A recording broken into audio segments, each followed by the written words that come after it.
মানুষ এসে বলে, আমি 4 ওয়াক্ত পড়ি, ফজর সালাত মিস করি। আমি বললাম, কেন? আমি সকালে উঠতে পারি না।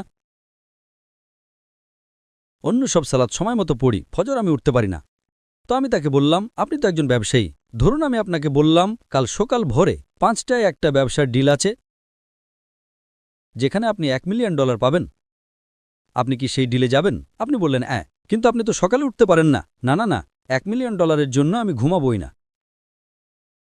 তাহলে $1 মিলিয়ন জন্য আপনি ঘুমান না, কিন্তু 2 রাকাত সুন্নাত, যা পৃথিবী এবং এর মধ্যে যা কিছু আছে তার চেয়েও দামি, তার জন্য উঠতে পারেন না? ফজরের সালাতের মূল্য কত ভাবুন। সমস্যা হলো আমরা হাদিস শুনি কিন্তু বিশ্বাস করি না, কোরআন পড়ি কিন্তু বিশ্বাস করি না। আল্লাহ বলেছেন, তাই আমি বলি, আমি কখনোই আমার ফজর মিস করব না, এমনকি আমার সুন্নাতও মিস করব না। কেউ আমাকে $1 মিলিয়ন দিলেও না।